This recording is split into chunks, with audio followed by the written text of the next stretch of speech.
Bismillah ar-Rahman ar-Rahim. Brothers and sisters in Islam, what is the best deed that could be done during these last 10 nights of Ramadan, especially when we are seeking the reward of Laylat Al Qadr?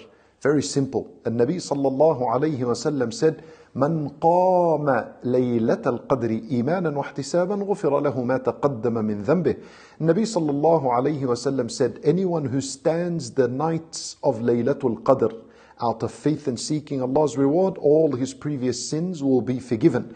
So the greatest thing that could be done during Laylat Al Qadr is Al-Qiyam, standing up in As-Salat. This is the greatest thing.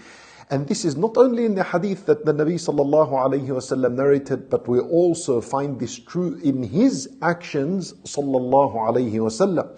So the Messenger sallallahu alayhi wa sallam spent the last 10 nights of Ramadan in i'tikaf in the masjid, seclusion in the masjid, and he spent the entire nights standing in salat.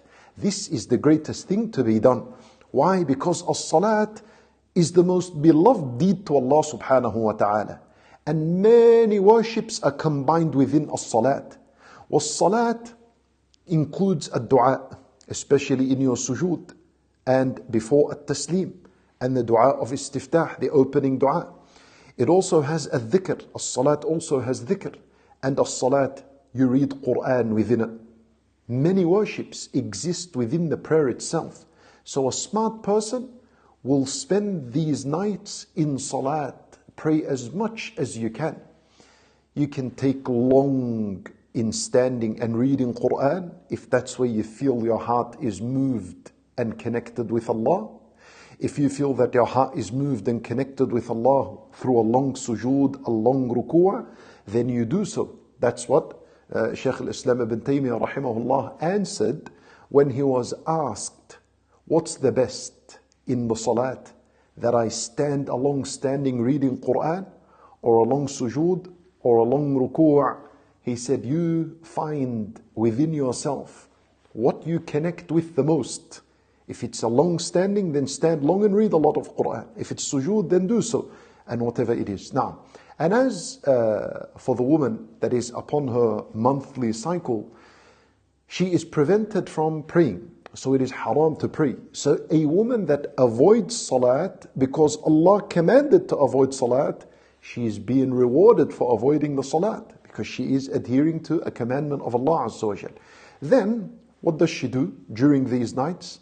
Exactly what is done in the prayer, which is reading Quran, with dhikr, with dua, and many other worships that could be done.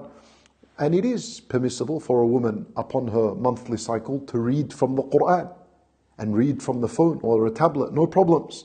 But if she is reading from the actual Quran itself, then you will need to wear some gloves so that your finger, your bare finger, doesn't touch the word of Allah Azza wa Jal. And if you're reading from a mobile device or a tablet, then that doesn't take the same ruling, and you're allowed to put your hand directly on the screen and flip the pages. There is no issue in this. That's the best thing to be done during these 10 nights. As-salat, it is the most beloved deed to Allah, and every single limb of yours and every organ and every bone is moving in the worship of Allah Azza wa Jal when you pray. We ask Allah subhanahu wa ta'ala to accept from us. Wallahu a'lam wa sallallahu wa sallam wa baraka ala nabiyyina Muhammad wa ala alihi wa sahbihi ajma'in.